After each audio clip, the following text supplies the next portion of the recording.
Hi guys, it's Granny, and I have tigers at Twilight, and I have a helper here. So we'll see how far I can get before she makes it impossible to read. All right, let's see what we've got. Tigers at Twilight, Chapter 1. Tiger, tiger, burning bright in the forests of the night, what immortal hand or eye could frame thy fearful symmetry? In what distant deeps or skies burnt the fire of thine eyes? On what wings dare he aspire? From the hand dare seize the fire. From the Tiger by William Blake, written in 1794. That was a long time ago. I have Tiger, Tiger, burning bright right here in my lap. Prologue. That's a big stack of books. One summer day in Frog Creek, Pennsylvania, a mysterious treehouse appeared in the woods. 8-year-old Jack and his 7-year-old sister Annie climbed into the treehouse. They found that it was filled with books. Jack and Annie soon discovered that the treehouse was magic. It could take them to places in the books. All they had to do was point to a picture and wish to go there. Along the way, Jack and Annie discovered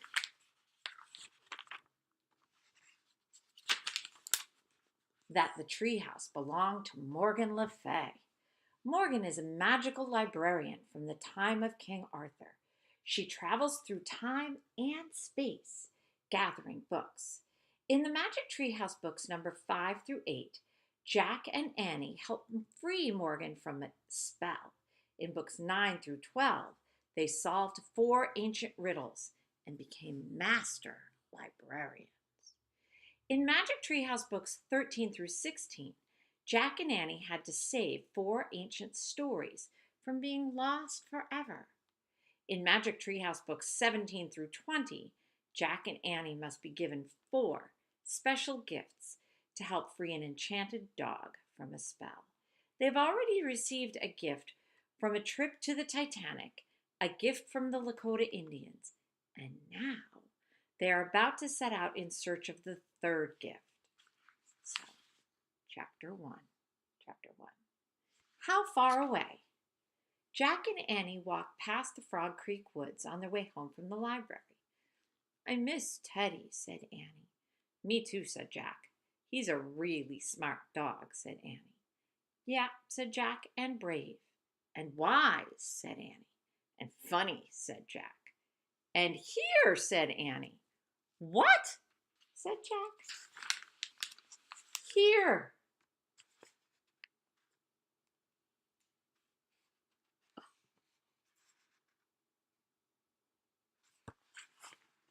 Annie pointed at the Frog Creek woods. A small dog with tan-colored fur was peeking out from the bushes. Arf, arf, he barked. Oh, wow, Teddy, said Jack. The little dog ran off into the woods. Let's go, said Annie. She and Jack raced after Teddy. The Frog Creek woods glowed with the late afternoon sunlight. The dog ran between the trees and finally stopped at a rope ladder. It hung from the tallest oak tree and led up to the magic tree house. Teddy waited for Jack and Annie to catch up. He panted and wagged his tail. Hi, you, cried Annie. She picked up the little dog and hugged him. We missed you. Yeah, silly, said Jack. He kissed Teddy and Teddy licked his face. Is it time to get our 3rd gift? Asked Annie. Teddy sneezed as if to say, of course. Annie grabbed the rope ladder and started up. Jack put Teddy inside his backpack and followed. They climbed into the treehouse. There was a note from Morgan Le Fay. It was on the floor, just where it had been 2 days ago. Jack let Teddy out of his pack. Annie picked up the note and read, This little dog is under a spell and needs your help. To free him, you must be given 4 special things. A gift from a ship lost at sea. A gift from the prairie blue. A gift from a forest far away. A gift from a kangaroo. Be wise, be brave, be careful. Morgan. Jack touched the first 2 gifts, from which they had already gotten. a pocket watch from the Titanic, and an eagle's feather from the Lakota Indians of the Great Plains. Now we have to get a gift from a forest far away, said Annie. I wonder how far away, said Jack. I know how to find out, said Annie. Where's our book? She and Jack looked around the treehouse for one of the research books that Morgan always left them. Arf, arf! Teddy pawed a book in the corner. Jack picked it up and read the title, Wildlife of India. Oh man, India. That is very far away, he said. Let's get going, said Annie, so we can free Teddy. Jack pointed at the cover of the book. I wish we could go here, he said. The wind started to blow. The treehouse started to spin. It spun faster and faster. Then everything was absolutely still. Only for a moment. Chapter 2. Ka and Ko. A warm air burst with sound. Ka-coo! Ee! Ark! Ark! What's going on? Said Jack. He and Annie looked out the window. The sky was lit by an orange glow as the sun went down. The treehouse was in the edge by a stream at the edge of the forest. The wild screeching and cawing came from the forest's tall, leafy trees. Just then, two creatures leapt onto the windowsill. Ah! Jack and Annie yelled, jumping back. Annie burst out laughing. Arf, arf, Teddy barked. Two small monkeys peered at them. Their dark faces were framed with light gray fur. They looked as if they were wearing tiny parkas. Hi, said Annie. I'm Annie. He's Jack, and he's Teddy. What are your names? Kaku, Kaku, the monkeys chattered. Cool, said Annie. She turned to Jack. Her name is Ka. His name is Ku. Oh, brother, said Jack.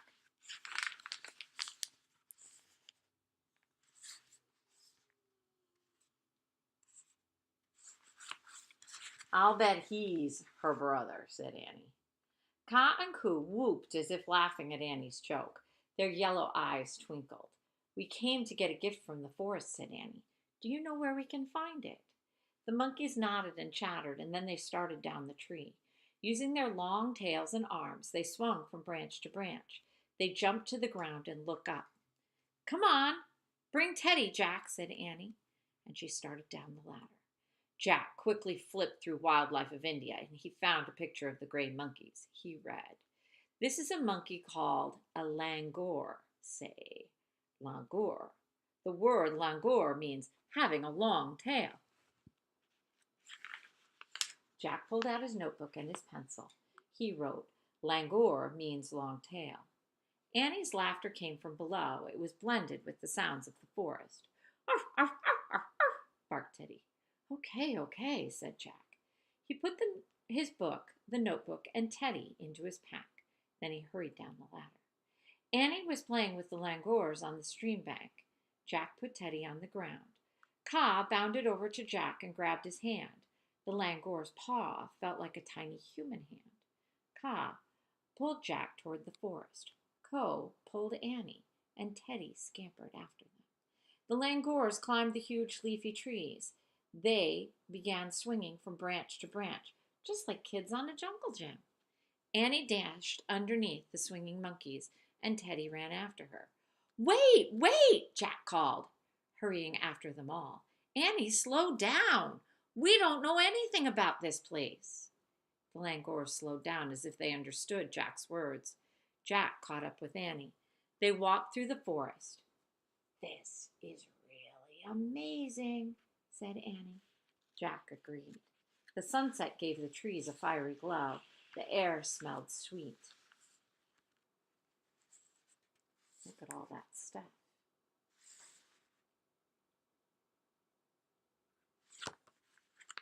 Blue peacocks spread their tails. Yellow birds flew from tree to tree. Small deer ate red flowers in a clearing. It's like paradise, said Annie.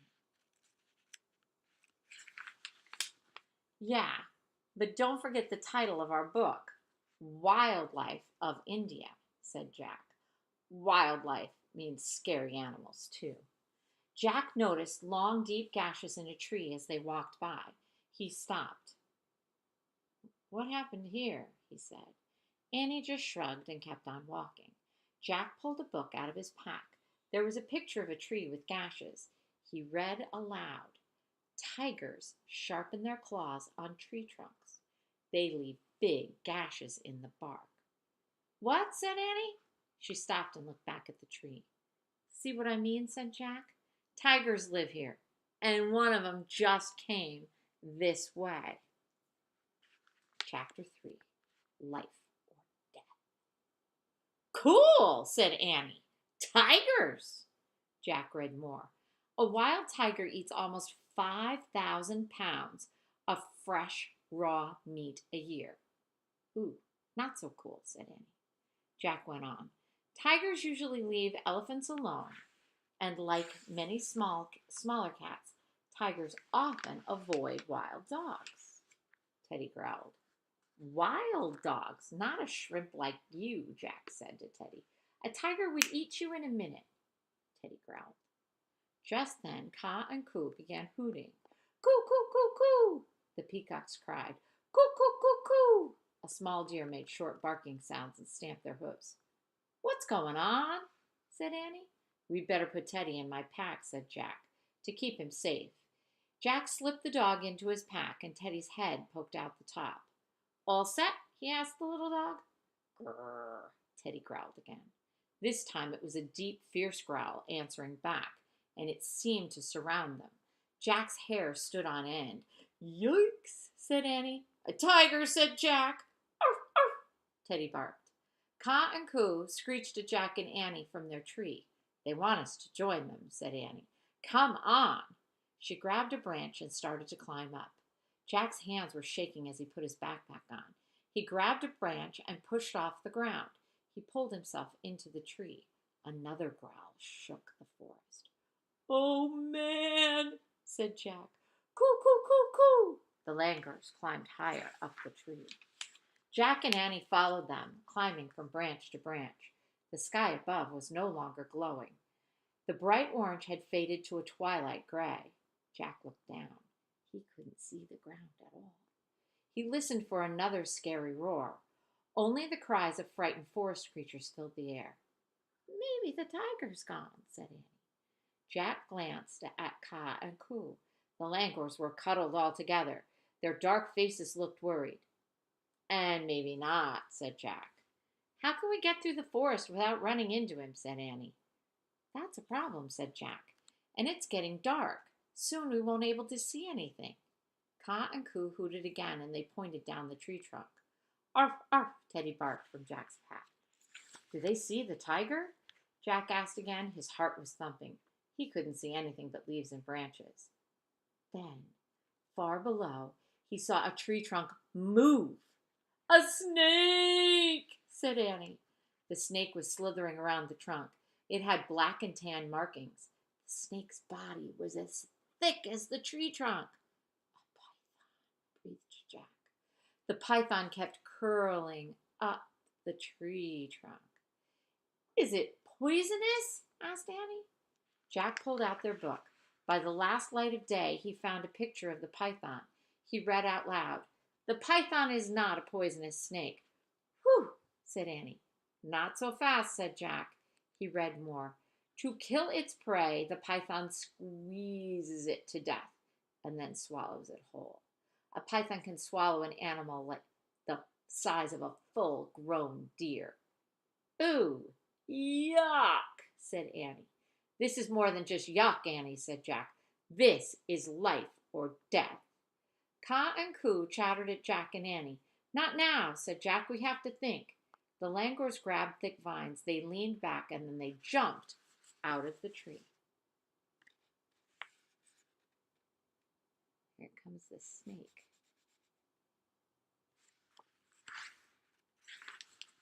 The langurs swung through the air like trapeze artists. They swung over the bushes and tall grasses and landed in another tree. They screeched at Jack and Annie and waved their arms. "I know what they're saying," said Annie. "They want us to copy them." Chapter 4, Swing Time. Annie grabbed a vine. Jack looked back at the python. The giant snake was still winding his way up the tree. It had almost reached their branch. Jack took a deep breath and then he grabbed a vine too. Lean back, just like Ka and Ku did, said Annie.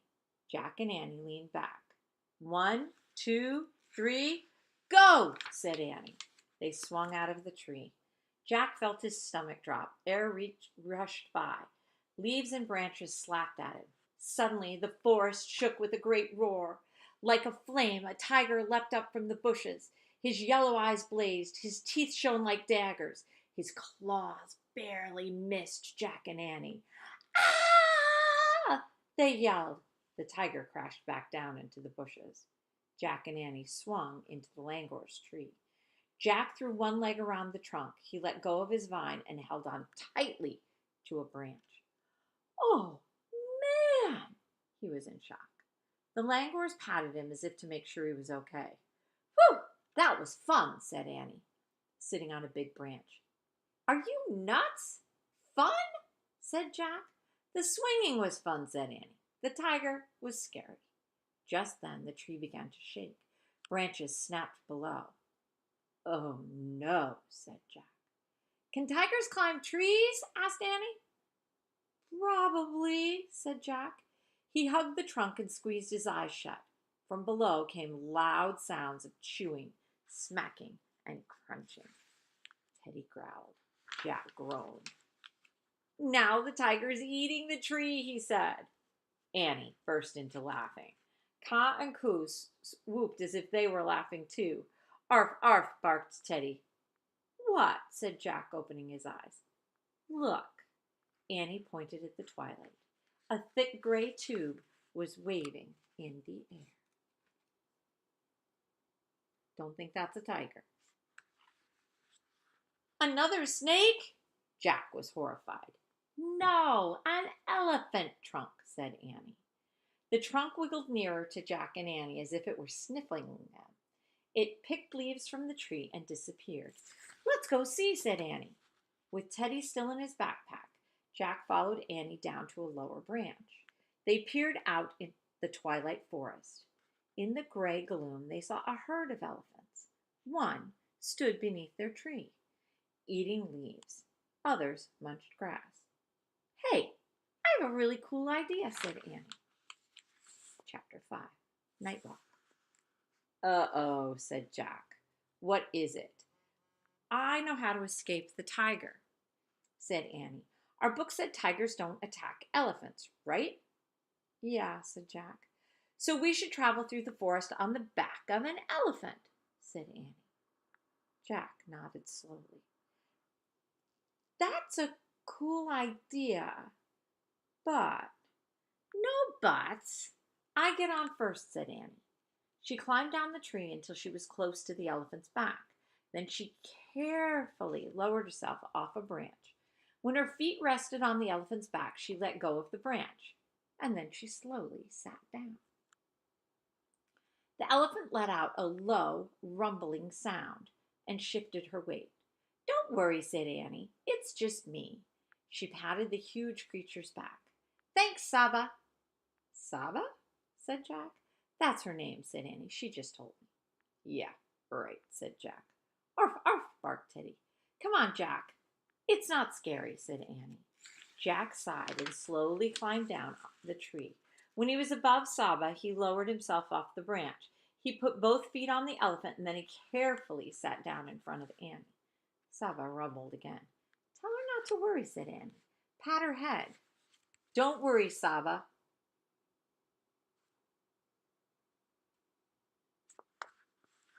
Said Jack, and he patted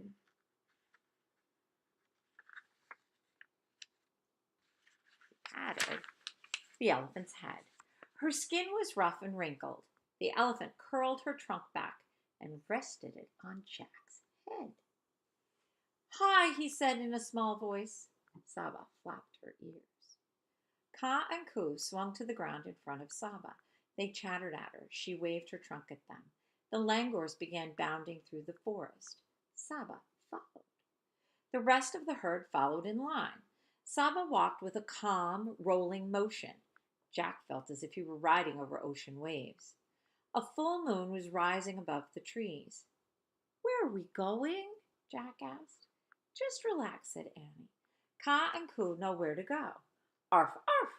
Teddy barked from Jack's backpack. "You relax too," Jack told the little dog. Fireflies blinked, and the moon lit a path between the trees as the elephants marched on. From a distance came a low growl. "Is that the tiger?" Jack wondered. The elephants paid no attention.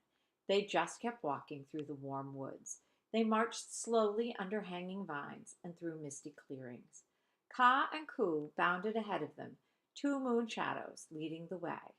"We're going far from the treehouse," said Jack. "Don't worry," said Annie. Suddenly, a long roar split the night. A chill went down Jack's spine. The roar came again. It turned into a yowling. The yowling turned into a steady moaning. It sounded as if the whole forest were moaning. "That's a really sad sound," said Annie sleepily. "Yeah," said Jack, but the elephants just marched on. Jack rocked in sleepy rhythm with Saba's walk. He could hear Teddy snoring in his backpack. Soon, Jack rested his head down on Saba's back. He began drifting in and out of dreams of rocking in a boat under the dark treetops. Chapter 6. Swamp Creature. "Caw, caw! Ark, ark, ark, ark!" Jack slowly came out of his dream, and he opened his eyes with a start. He was surrounded by hazy sunlight. "Where am I?" he thought in panic. Then he remembered. He was in India, on an elephant's back. He sat up. Through the haze, he saw that Saba was standing on a muddy stream bank. Jack yawned. Where was Annie? The other elephants were upstream. They sprayed water on each other with their trunks. Teddy, Ka, and Ku were at the edge of the forest. Teddy sniffed the tall grass. The langurs ate the flowers. "Good morning," called Annie. She was sitting on a big black rock downstream. She was barefoot and soaking wet. "Hi," said Jack. "How did you get down?" "Teddy and I slid off of Saba into the mud," said Annie. "Try it, but you might want to throw down your sneakers and your backpack first." Annie went to Saba's side. Her feet were buried in mud up to her ankles. Jack threw his things to Annie. Then he patted Saba's rough, wrinkled skin. "Thanks for the ride," he said softly. The elephant touched him one last time with her trunk, and Jack slid down her side, feet first, and fell into the mud. He caught himself with his hands, and they sank into the mud past his wrists. His glasses were splattered, too. "Wash it off in the stream," said Annie. She put Jack's pack and shoes on the rock while Jack waded into the cool water. He washed the mud off his hands and feet, and he rinsed off his glasses. Then he looked around. Saba had joined the rest of the herd. The elephants looked beautiful in the morning mist. Everything looked beautiful. Blue and yellow water birds spread their wings. Mossy hanging vines swayed in the breeze. Huge white flowers floated on top of the stream. Then Jack saw a very strange sight. It looked like a horn and two ears sticking out of the water. One ear flicked away a fly. "There's a weird creature out there," he called to Annie. "It looks like it has a horn." Annie waded into the stream. "I'd better check the book," said Jack. He hurried to his pack, wiping his wet hands on his t-shirt. He pulled out the India book. There was a picture of a horn sticking out of the water. He read, "One-horned rhinoceros, or rhino, washes in a forest streams. Rhinos are not usually dangerous, but because they do not see well, they sometimes charge at things by mistake. A loud noise will usually stop them." Jack felt sorry for the rhinos. Too bad animals can't wear glasses, he thought. He read more. The Indian rhino is a very endangered animal. This means there are not many left. People called poachers kill them and sell their body parts as medicine and good luck charms. Jack started to take out his notebook. Just then, a slurpy sloshing sound came from the water. "Whoa!" said Annie. Jack looked up, and the rhino rose from the stream. He looked like an ancient swamp creature. "Oh, man," said Jack.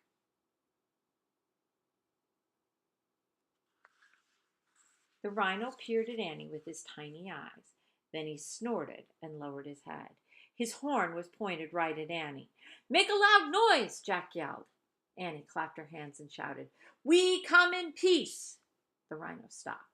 He grunted, and then he sank back into the water. Annie laughed. "Phew," said Jack. "I'd better take some notes about that big guy." "Arf, arf!" Teddy barked from the edge of the forest. "And I'd better go get Teddy," said Annie. She hurried out of the stream and ran to get the dog. Jack pulled out his notebook and wrote, "One-horned rhino, an endangered animal, needs glasses." "Jack!" shouted Annie. She was racing toward him with Teddy at her heels. "Come quick," she said. "What's wrong?" he asked. "We found something terrible." Annie was close to tears. Really terrible. Chapter 7 says, "Trapped." Jack threw his things into his pack and followed Annie to the forest edge. Teddy stayed close to them, whining. Ka and Ku bounced around, chattering nervously. As Jack got closer, he saw a tiger. The tiger was laying on its side, completely still. His eyes were closed. His front paw was caught in a trap. "Is he dead?" asked Jack. "No, he's still breathing." A tear ran down Annie's cheek. "He's worn out from struggling. He must have gotten caught last night. That was the sad sound we heard." "What can we do?" said Jack. "We have to free him," said Annie. She started toward the tiger. Wait, wait, wait! Tigers eat people, you know." Jack grabbed her. He took a deep breath. "Let's see what the book says first." "Hurry," said Annie. Jack opened their India book and he found a chapter called Tiger Traps. He read, "Poachers catch Indian tigers with steel traps. This is against the law. After trapping a tiger, they kill it and sell its body parts for money. Like the rhino, the tiger is a very endangered species. If the killing does not end, they both face extinction. Extinction means that someday there will be no Indian tigers or rhinos left on Earth." "Oh, man, we do have to save him," said Jack. Under the writing was a picture of a steel trap used to catch tigers. Jack studied it. It looked horrible and deadly. "Okay," he said. He showed the picture to Annie. "Here's the plan. I push down on this part. The trap will spring open, and you pull his leg out. Got it?" "Got it," said Annie. "Teddy, sit." The little dog sat. The langurs watched silently as Jack and Annie moved closer to the tiger. He was the most majestic creature Jack had ever seen. His huge head was a dark orange color. He had perfect black and white stripes around his wide face. The leg in the ugly steel trap was bleeding. Slowly and silently, Jack pushed down on the lever. He raised the bar off the tiger's leg. The tiger kept sleeping. Slowly and silently, Jack freed the tiger's leg. She stroked his fur gently. "Get well," she whispered. The tiger didn't move. Slowly and silently, Jack and Annie stood up. They turned around and started tiptoeing back toward the langurs. "Coo, coo, coo!" warned Ka and Ku.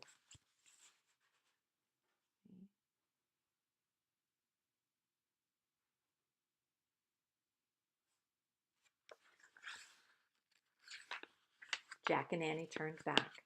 The tiger was on his feet. He stared right at them. His eyes seemed to glow. Jack looked about wildly. How could they escape? The tiger snarled at Jack and Annie. Then slowly and silently, he started toward them. Chapter 8, Wonder Dog. The huge tiger limped closer and closer to Jack and Annie. Jack clapped his hands. "We come in peace," he shouted. But the tiger didn't turn away. His eyes blazed and his lip curled. "Arf, arf, arf!" Teddy barked fiercely at Annie. "Teddy says run and hide," said Annie. She grabbed Jack's hand and pulled him over the bank. "Wait, what about Teddy?" he cried. "Don't worry," said Annie. She pulled Jack down behind the black rock. What about Teddy? Jack asked again. He's okay, he told me, said Annie. Jack heard Teddy's barks turn into fierce growls. Arf, arf, grrr, grrr. The growls grew louder and louder. That doesn't sound like Teddy, said Jack. Then suddenly there was silence, a strange silence. Teddy? Annie asked. Now she sounded worried. Annie raised her head, and she and Jack both peered over the rock. Teddy stood tall and brave in the grass. The tiger was limping away. He disappeared between the trees.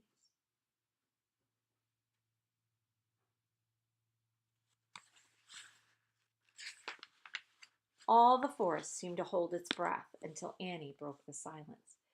Teddy, you're a wonder dog, she said. The langurs clapped and jumped up and down. Arf, arf. Teddy was just a scruffy little dog again.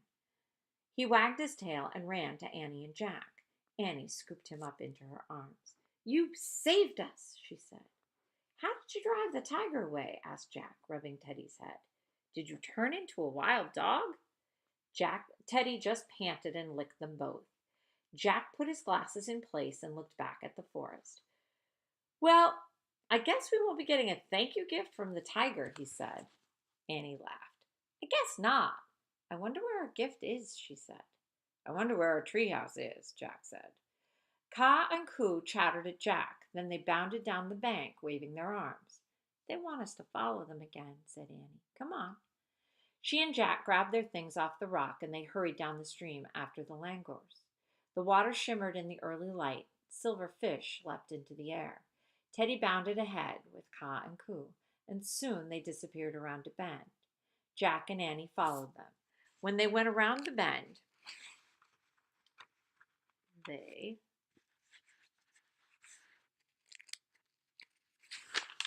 saw a man sitting cross-legged on a rock. The langur sat close to him. The man's eyes were closed. He had long white hair and a long white beard. His skin was brown. He looked very peaceful. Chapter 9. The Hermit. Ka and Ku smoothed the man's hair with their little paws and patted his cheeks gently. The man smiled and whispered to the langurs. His eyes stayed closed. Teddy walked up to the man and licked his hands. The man still didn't open his eyes, but he stroked Teddy's fur. Knock, knock, Annie said softly. Is someone there? The man asked. He turned his face toward Jack and Annie. Now his eyes were open, but he did not seem to see them. Jack realized the man was blind. Hi, I'm Annie, said Annie. And I'm Jack, said Jack. The blind man smiled. Good, he said, nodding. Would you like to visit with me? Sure, said Annie. She and Jack sat down next to the man. Do you live in this forest? Annie asked. Yes, said the man. Are you a hermit? Jack asked. Yes, said the man. What's a hermit? Annie asked. Hermits live far away from other people, said the blind man. We like to be alone to think. I live in the forest so I can learn from nature. How do you learn? Asked Jack. I listen, said the blind man. Listen to what? Asked Jack. To the chatter of monkeys, to the rumble of the elephant, to the roar of the tiger, said the man. I've listened for so long, that they have all began to sound like one voice, the one great voice of the forest. Did the voice tell you that the tiger got caught in a trap last night? Asked Annie. Yes, the hermit said.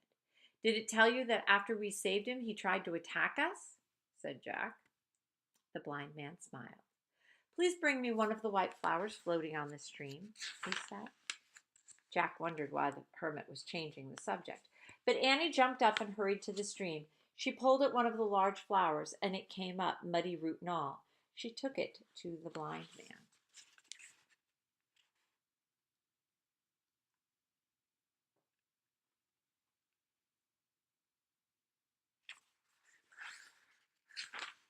Thank you, said the man.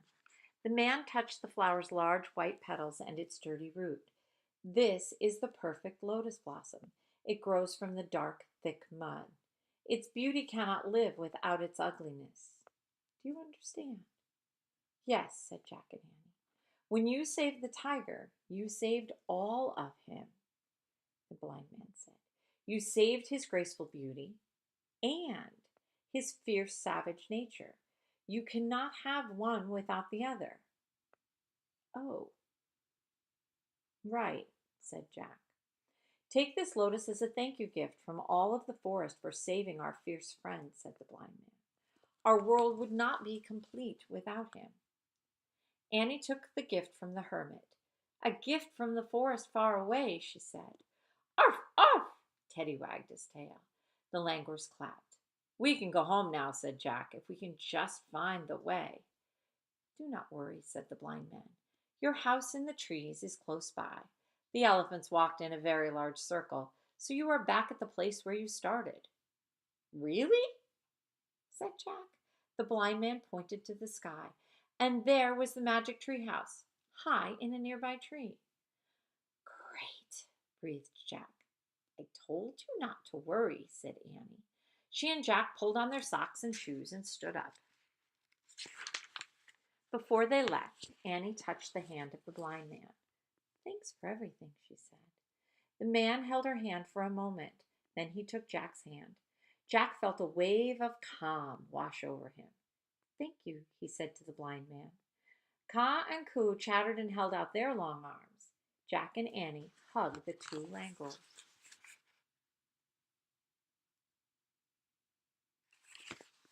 We'll miss you, said Annie. You were great tour guides, said Jack. Goodbye.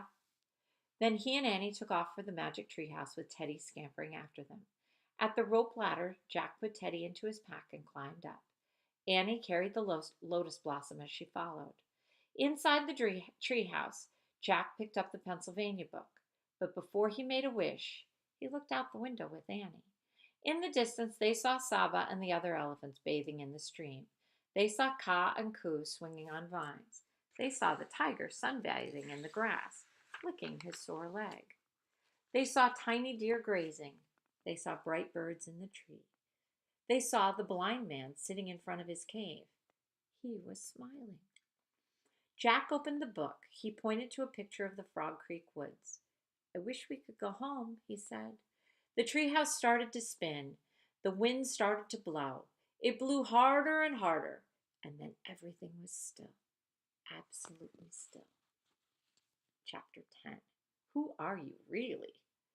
Jack opened his eyes. Late afternoon sunlight shined into the treehouse. Our third gift, said Annie. She put the lotus blossom beside the pocket watch from the Titanic and the eagle's feather from the Lakota Indians. One more gift, she said to Teddy, and you will be free from your spell. The little dog licked her hand. Hey, tell me this, said Jack. How did you know Teddy wanted us to hide behind that rock? Annie shrugged. I just knew. I think I saw it in his eyes, she said. You did? He looked into Teddy's eyes. The little dog tilted his head and stared back at Jack. Teddy's eyes twinkled as if they held many secrets. Who are you, really? Whispered Jack. Teddy just smiled a doggy smile and wagged his tail. Come for us again soon, Annie said. Okay? Teddy sneezed as if to say, Of course. Jack grabbed his pack, and then he and Annie climbed down the rope ladder. They stood on the ground and looked up. A little black nose poked out of the treehouse window. Bye, they called. Arf, arf. Jack and Annie took off between the trees. Birds sang in the twilight. Squirrels scampered playfully through the leaves. The Frog Creek woods were very tame after the forest of India. Soon they came to their street. As they walked to their house, the last bit of daylight was slipping away. Before they went inside, Jack and Annie sat on their steps. I have 2 questions, said Jack. If the hermit couldn't see, how did he know about the treehouse? How did he know that we traveled all night with the elephants? Easy, said Annie. The one great voice of the forest told him. Said Jack. He closed his eyes for a moment and listened. He heard a car going down the street. He heard a woodpecker pecking. He heard crickets chirping. He heard a screen door opening. He heard a mom saying, "Time for dinner, kids." All the sounds were like one great voice, the one great voice of home. It's the end of our story. We do have a little bit more information. Facts about Jack and Annie. Facts for you and for Jack, sorry. More facts for you and for Jack. 1. Adult elephants are plant eaters. They feed for 15 hours a day and can eat more than 400 pounds of vegetation every day. 2. The average weight of an Indian rhino is 4,000 pounds. 3. A giant python can grow up to 30 feet in length. That's long. 4. India has 238 kinds of snakes, ranging from the giant python to the worm snake, which is just a little over 4 inches long. The sacred langur. Hinduism is the main religion of the people of India. It's a religion with many gods and goddesses. One of its most important gods is Hanuman, who saved the Hindu god named Sita. Hanuman has the body of a man and the face and tail of a langur monkey. Followers of Hinduism believe that Hanuman's spirit is alive in the langurs of India. Hindu temples dedicated to the Hanuman treat all langurs as special guests. Endangered species. In the 19th century, there were more than 40,000 tigers in India. Today, there are fewer than 4,000. For this reason, the tiger is considered to be critically endangered. The Indian rhino is also highly endangered. The Wildlife Protection Society of India has been formed to help save India's endangered animals. The society arrests illegal hunters and seizes wildlife products such as tiger skins and bones and rhino horn and elephant ivory. It also helps alert other people around the world to India's wildlife crisis. Okay, the next book in this part of the series is Magic Treehouse 20, Dingoes at Dinner Time. So I'll have to see if I can find that one at school. I know I've got it and bring it home. But you asked for Dark Day in the Deep Sea. That one's a little bit farther down the list. So I'll do Dingoes at Dinner Time and then we'll do Dark Sea. But that was it for Tigers at Twilight.